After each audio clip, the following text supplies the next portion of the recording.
Guruvayur ക്ഷേത്രക്കുളത്തിൽ കാലുകഴുകി reels ചിത്രീകരിച്ച സംഭവത്തിൽ big boss താരത്തിനെതിരെ പരാതി. ബിഗ് ബോസ് താരം ജാസ്മിൻ ജാഫറിനെതിരെ ദേവസ്വം പരാതി നൽകി.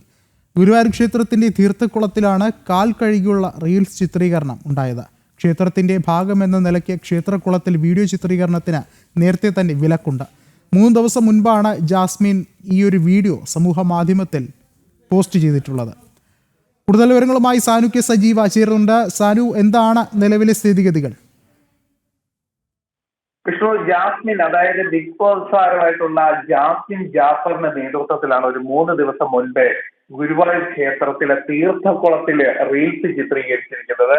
കാല് കഴുകുന്ന രീതിയിലുള്ള, അതായത് തീർത്ഥക്കുളത്തിൽ ഇറങ്ങിയിരുന്ന കാല് കഴുകുന്ന രീതിയിലുള്ള റീൽസ് ആണ് അവർ ചിത്രീകരിച്ച് ജാസ്മിൻ എന്ന് പറയുന്ന ഇൻസ്റ്റഗ്രാം ഐഡിയിലൂടെ അത് പുറത്തു വിട്ടിരിക്കുന്നത്. അതീവ സുരക്ഷാ മേഖലയായിട്ടുള്ള പ്രദേശമാണ് ഗുരുവായൂർ ക്ഷേത്രം. നമ്മൾക്കെല്ലാവർക്കും അറിയാവുന്നത് പോലെ ഹൈക്കോടതിയുടെ കർശന നിർദ്ദേശമുണ്ട്.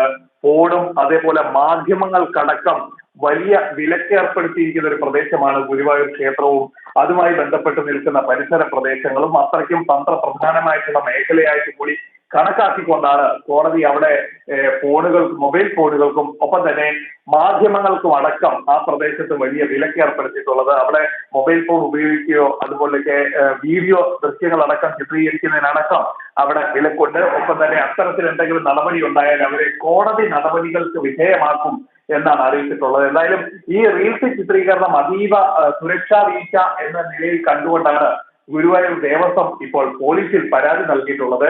ടെമ്പിൾ പോലീസ്, അതായത് ഗുരുവായൂർ ടെമ്പിൾ പോലീസിനാണ് പരാതി നൽകിയത്.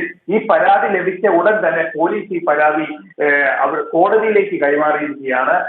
അവർ കോടതിയിൽ നിന്നായിരിക്കും എന്ത് നിലപാടെടുക്കണം, പോലീസ് ഏത് തരത്തിലുള്ള നടപടി എടുക്കണം എന്ന് കോടതിയിൽ നിന്ന് നിർദ്ദേശം ലഭിക്കുന്നതിനനുസരിച്ചായിരിക്കും പോലീസിന്റെ ഭാഗത്തു നിന്ന് നടപടി ഉണ്ടാവുക. എന്തായാലും പ്രാഥമികമായിട്ട് പോലീസ് അറിയിച്ചിരിക്കുന്നത് ഗുരുതരമായിട്ടുള്ള വീഴ്ചയാണ് സംഭവിച്ചിട്ടുള്ളത്.